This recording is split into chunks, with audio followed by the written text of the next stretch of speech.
Welcome to the city, Mastermind City. Hi, I'm Faye Chappell. And I'm Stacey Maynard. Join us for a vibrant, inspiring, and uplifting master talk as we focus on how you can make a lasting impact on a global scale. Because the truth is, we're here because we want you to win. So are you ready to surround yourself with success? Because you're in the right place. Welcome to the city. Ooh, happy anniversary. Thanks. Now you're supposed to say, what's the anniversary? Yeah. It's our anniversary of our 1 year anniversary of doing lives. Oh my goodness. Yay. So I went back and I found out the date of our first live that we did. And it was literally a year ago. I think, again, the pandemic sort of first started and we had already kind of been in the talks about doing different things. Yeah. And this was sort of, well, let's start. Yeah. And we started doing Master at Mondays, which we still do. We were doing Tech Tuesdays. We were doing Free for All Fridays. And that all started a year ago. So wow. I didn't believe it because I was like, well, didn't we start later? But no, we actually started in May. Well, congratulations to us. No, I mean, I understand that. That's a big deal. Yep. It's a big deal. Yeah. So I think we need to do, we'll talk about it here. I want to kind of gauge your sort of overlying sort of lessons, but I think we need to dive a little bit deeper. So maybe, I didn't think about this, but you know what? I think we need to do a Master at Monday, ironically, on all our lessons, because I think we've learned a lot over the past year. Great. Let's do it next Monday. Yeah. So what's been your biggest sort of takeaway of a year of lives? I think for me, the biggest thing I can actually tell other people is if you really enjoy what you're doing on the live, you've set it up so that you just enjoy it. It's no work. It doesn't feel like it. You get great feedback from people telling you what they've learned and how much they've appreciated it. And honestly, I can honestly say, Stacey, that never once did I go, oh, I have to do a live. Not once. Right. We've always enjoyed it. I can't believe we've done so many, and it doesn't feel like it. It feels like we just started, literally, it does. I know, it's crazy. But I think the thing is really, is that we enjoy what we're doing. And when you enjoy it, and people have told you that all the time, probably your parents, you know what? They always say, do something that you love to do. Yeah. So for us, it's not a big deal. It's, I think, the people that are, saying I got to talk every, Tuesday about something and they struggle and try to find a topic. Those are the people that will burn out and not do it. But I haven't had a problem at all. How about you? Well, I think, two things. Probably the biggest takeaway is number one, tech stuff happens. Sometimes tech challenges happen. Sometimes you click, last week, we clicked PM instead of AM on that button. And it was fine. No, absolutely. And sometimes audio doesn't work. We've been in situations where my mic was muted. We've been in situations where our internet has gone down and exactly. So I think from that perspective, the biggest thing for me, I think I would have been even a year ago, even though I was really good and happy and chill and stuff like that. When tech things happen, I get a little stressed, and now I don't because I know things happen. It's just going to be the way it's going to be. So if we needed to end this broadcast right now and start it again, but we couldn't on a specific channel, you kind of roll with it. And I think that's been the biggest lesson. And then I think when we first started it, even you and I had the conversation where, most people watch the recording. Mm-hmm. And then that's still absolutely true to today. Most people, guaranteed. I think that's the biggest lesson when you go live is not to expect that everyone's going to drop everything that they're doing to hop on just because you've decided to go live at 9:00 Eastern Standard Time. Somebody might not be available till 10 and they'll watch the replay. However, we have had quite a few people who have watched us live, and I love the comments that we've received. I love the people who are saying, I love the fact that you guys go on, when we miss a day, which again has happened due to various tech issues, oh, you guys didn't go on today. Where were you? I missed you today. So it's that kind of cool we motivated them, right? Yeah. So again, it was that positive feedback, but it's a cool feedback to get, that we're not just, putting ourselves out there in the abyss and no one notices, right? Because sometimes you think that when you're not sure if somebody's watching it or not. Well, yeah, and it's interesting because like even over time, people have said to me, "Oh, I listen to your podcast. Oh, I listen," and then I was like, "Really?" Like it doesn't. You forget that people are listening to you at another time, right? Because they're not interacting with you. So, and it's true. I don't listen to anything live. I just don't. I can't usually schedule it into my calendar.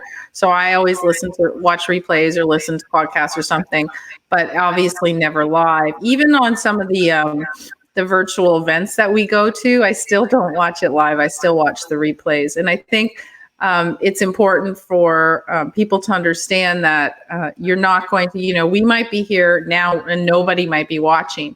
And for some people, they would freak out and go, it's not working, right? And they would stop.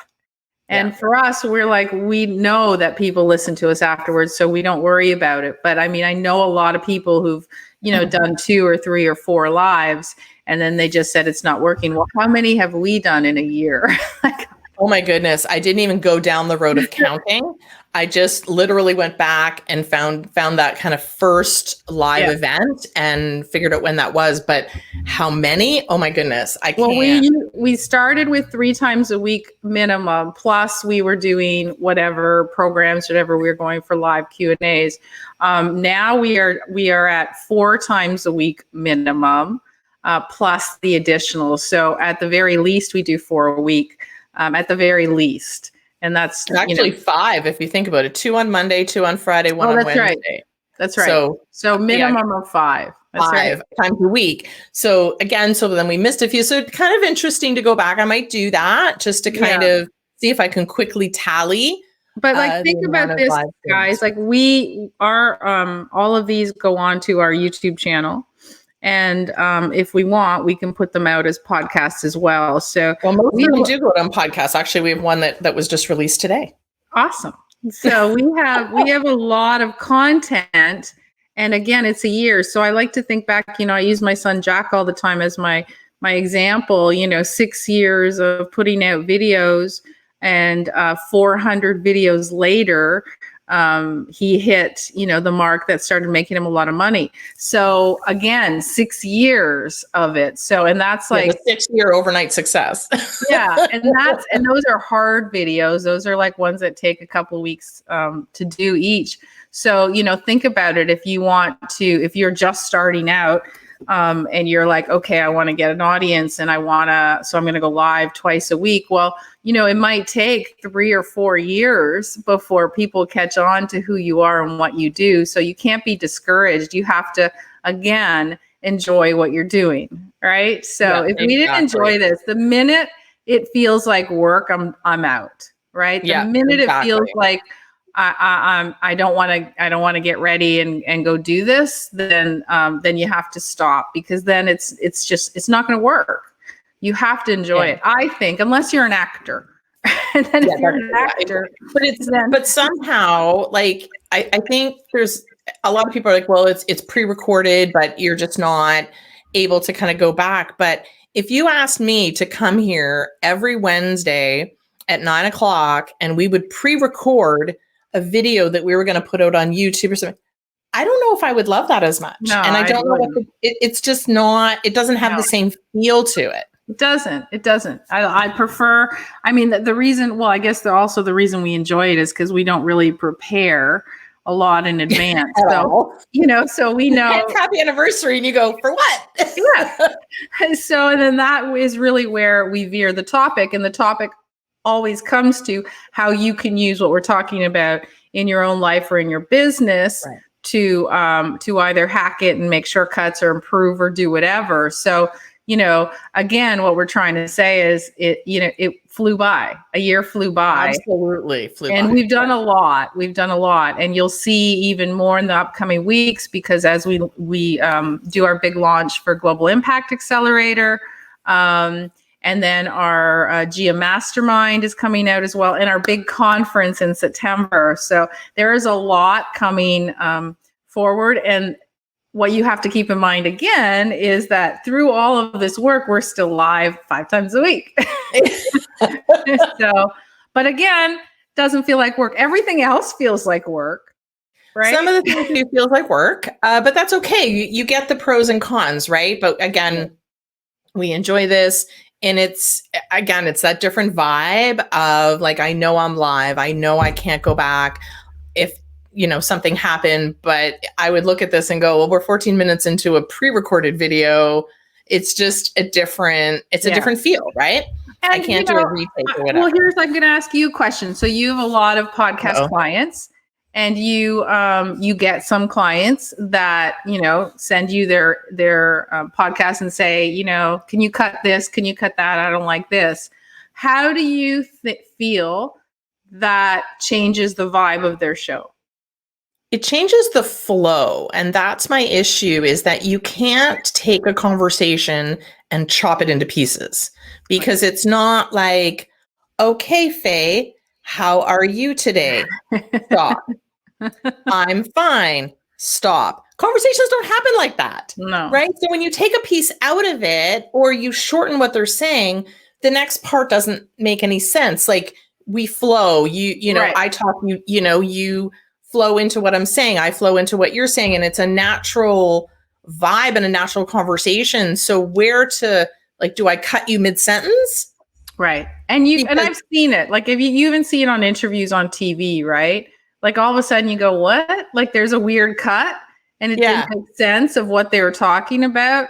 Now, when you're doing it for a living, you'll see it more.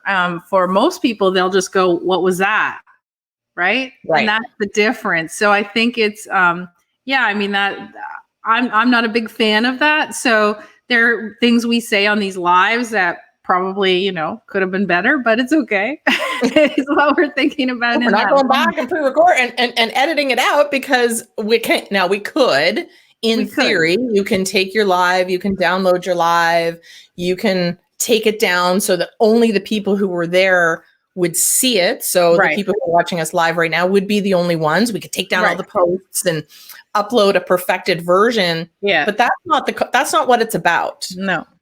And I think that's why the social media platforms push live content out over other pieces of content, because why wouldn't they? Agreed.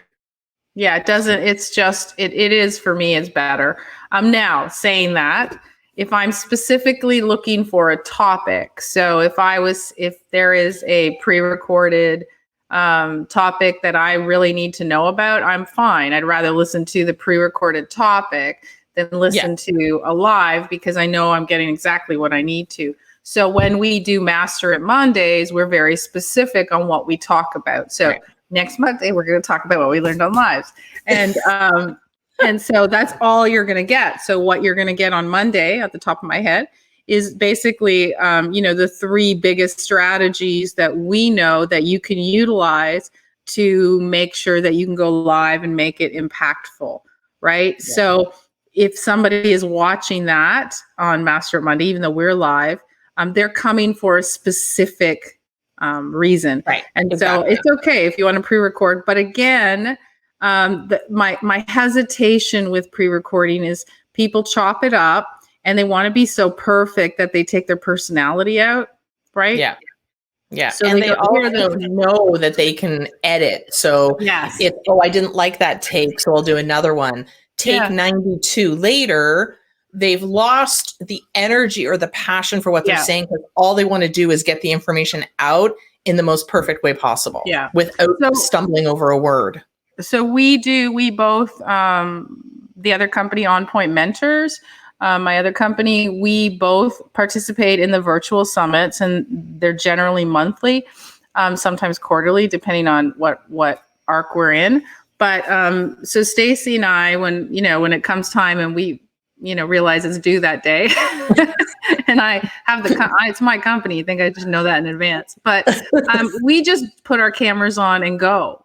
Like, we don't worry about it. We know the topic, so we go ahead and go, okay, just go ahead and record. So we don't hesitate, because what we say is going to be the same, whether we prepared for, 2 weeks or we did it live. And I think that's one of the things that happens with live. There are people that submit their virtual summits that are, have worked on it for a week, and it's literally 5 or 10 minutes. It's not a big deal. We just click the button and go, okay, done, send it off, and we're ready. We don't edit. We don't do any of that stuff. We might just trim the ends if we, so that you don't see this part, like, okay, press the button. And then at the end you press the button. Yeah. You don't want that part. But I know there's people who have done like literally, like when I say 92 takes, I'm not exaggerating. There are people who do that many takes because they stumble over their words. But if I stumble over my words, again, that's natural. And I had this conversation. I get a lot of this with podcast clients because they want that perfection. Right. They want to take out every every thought, every pause, every stumble. And I'm like, but that's natural. That's the way, like, I want to hear how people actually talk. I don't want a perfected robotic voice. And I get a lot of it too. And in coaching clients, it's really interesting because, I'll be asked all the time, so what should I say about this? I'm doing some speech and I'm like, well, isn't that what you do? Like, you're asking me as a coach, I can tell you how to say it better or how to act more impactful or how to generate your ideas on a different scale or how to come up with things. But really, I mean, you shouldn't ask me, what I should talk about. Like, you should talk about what you do, what you know. And so, and that's, I think, the biggest challenge with a lot of people. They go, well, I'm invited to this summit, I'm invited to speak on this stage, and I don't know what to talk about. If you don't know what to talk about, don't go on the stage because you shouldn't be there. So, I mean, I think, but my job as a coach or as a mentor is to say, okay, what do you help people with? What are your ideas? What are your most impactful? Let's break it down to a couple and go for it. So the strategy part, no problem. But I mean, you should never be worried about saying yes to something. You should just be able to go ahead and do it. So, lives are your friend, right? Lives are the easiest way to put out content that you can imagine. So, if you just get up and you think you're having a good day, click the button and start talking. Those times when you might be like talking to a client or talking to somebody and you just feel on that day, you just like, I got it going on. So you got to click the button on those days and say, let's just record a bunch of stuff. If you want to pre-record, go ahead. If you want to do lives, go ahead. But when you're in that zone, right, that's the time. If you're on the opposite, if you're in a funk and you're like, nothing's coming out, don't pre-record and don't do live. It's okay to cancel. Like, we did not go live on Monday. Number one, it was a holiday here in Canada. But you were, I think, painting or priming. You're like, yeah, exactly. So we made a decision to not do Master at Monday and to not do our hot topics on that particular day. Yeah. Again, we're going to enjoy the holiday, and that's okay. You don't, like, the world did not come to an end. So I think people get that pressure too, that it's like, I said I was going to do this, I have to do this. Well, if it doesn't work, it's okay. Yeah. And, well, that's interesting, Stacey, because that's what I was really going to talk about today before we veered off on this one, was the fact that, and I who did I mention it to? So you sent me a text on Sunday night and said, we're not going live tomorrow or something like that, are we? It's a holiday. And I was like, oh yeah. Like, it never even occurred to me because we're always on, because it's not a big deal. But so Monday we didn't do it, and it was a holiday. And it was interesting for me because I was like, oh, this is the first time I've ever actually taken a holiday day. Like, I mean, a real holiday and not done anything live. I mean, we go live on Christmas Eve, on Christmas Day. Exactly. Like, we don't care. We just do it. It doesn't matter. But that was the first day. And it was really nice because it was just different. It wasn't, we realized nobody's going to be watching us probably on the holiday anyway. So life will go on. So it was fascinating because, again, taking a holiday is like, so you have to learn how to prioritize, right? And maybe that day was like about the family and about doing stuff. If, maybe for some people it was their anniversary. And so who knows? It was a birthday. Like, it's okay to take a day off and enjoy the day. I enjoyed it painting. But other than that, I think it's easier to do lives than Prime. Yes, I will take this. And it's funny because I'm going to get a lot of people who would completely disagree with us. Yeah. That would say I would rather kind of be that behind the scenes person and paint. I will come on camera Me 3 too. times a day. All day. I'd stay All on day. it. I do a marathon. What do they call it? A telethon. Remember the old days? I would stay on it all day. I was sitting there priming yesterday, and I was like, so I was sitting there going, how much is my time worth? Like, I'm not even that good at it. And I could pay somebody. Now, the trouble is, the reason we're doing everything is because we can't find any help. So yeah, it's just, you can't get tradespeople right now. No, I mean, not only can you not get them, we're north. Well, I'm north right now. You can't get people up north.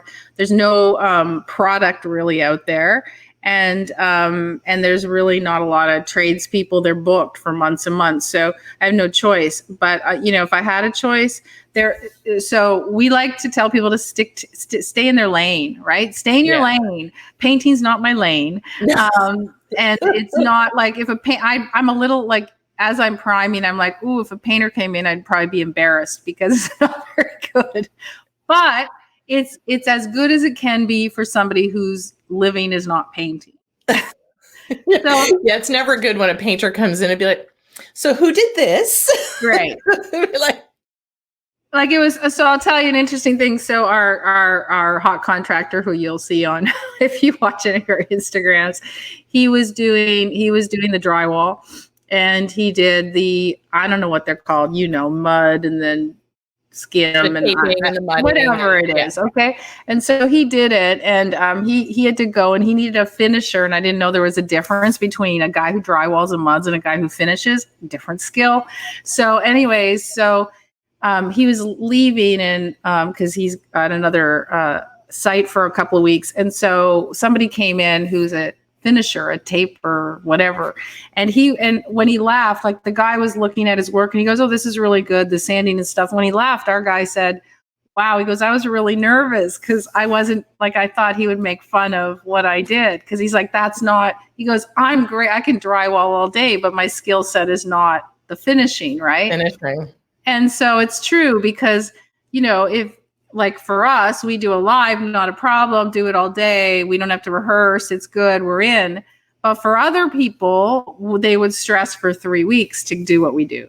Right. Right. So it's kind of like, I stress all day painting because first of all, I'm not good at it. But secondly it's not fun. Yeah. So I'm okay at painting. I feel like I'm probably not the worst, but again, I didn't realize even within that sort of industry, because we talk a lot about niching down, I didn't realize that you could niche down that much. Yeah, me neither. Like who knew there was like finish specialists? I assume that, in the whole general construction world, you have the different people who specialize in things, but I didn't think within drywall that you could specialize to be the finisher. Yeah. How is that a thing? Right. And crazy. As my contractor said, Darren said, he goes, they can do it. Like he does it all the time. And so do all contractors. They're just guys that are really good at finishing. And that's why they have a specialty. Right. So it's kind of cool though. But as I was thinking about him when he came over, I was like, how cool is it that you walk in and you're like the finisher? I got this. Thanks for doing all the hard work. I'm just gonna make it look good. And then and we asked him. We said, "Well, do you do like we're not going to be there. Can you do the drywall?" He's like, "No." He doesn't do it, and I loved that. I love that because it was like, I do that all the time. Like there's people that want to coach with me, and I just say, "No, I'm not your person." And I love to do that because it's like I know what I do. And you know what you're good at. So good for him. I know. And good for Darren. Again, huge shout out to Sparing Construction. He's amazing. He's amazing. But good for him. So again, understanding where your strengths are, understanding what you're good at, and knowing where you need to kind of end what you're doing if you can get someone to be the finisher. Unfortunately, we can't be the painter, so we're painting. Yeah, I do. I'm as he's talking, I'm thinking about a whole marketing campaign for him. I didn't tell him, but I'm like, oh, like the finisher, and like, you know, because like people like me don't know, but I'd be sucked into it because like think about it, like, you know, say he markets himself as the finisher, and he's like totally different than, you know, what other people do, right? So I'd be like, as I'm renovating, I'm like, I want the finisher because he's going to do like a really cool job in my house. You can just say a commercial. Hi, I'm the finisher. Exactly, right? How cool is that? Okay, for anybody who's a finisher out there, we got you. You got you. Yeah. So think about what you do, and just like, you know, like we say over and over and over again, stay in your lane, like stay in your lane, do what you're good at and stick to it. And don't worry about the other stuff, right? We're never going to be in competition with you to be painters or farmers. Ever. No, or like contractors or tapers or drywallers or any of the construction. Even though it was fun to take down the wall, I do have to say. Yeah, there you go. Like it's like so for me, I'm like a vision person, so I know what everything's going to look like at the end, right? Yeah. So I always tell people, don't question me, don't talk to me. I already got it. I got it. No problem. But what drives me nuts is I don't want to be there in the middle, like the painting and stuff. I don't want to be there. Like I know what I want. So I want to like design everything, which, you know, I've done, pick out everything. Yeah. I know exactly where to put things, what doors to take out. I know all that. I just don't like to be in the middle of it. And I'm in the middle of it right now. Thanks for joining us here in Mastermind City, but you don't have to say goodbye because there's other ways to join us. We would love to have you as part of our community, so join us in mastermindcitycommunity.com so we can hang out together.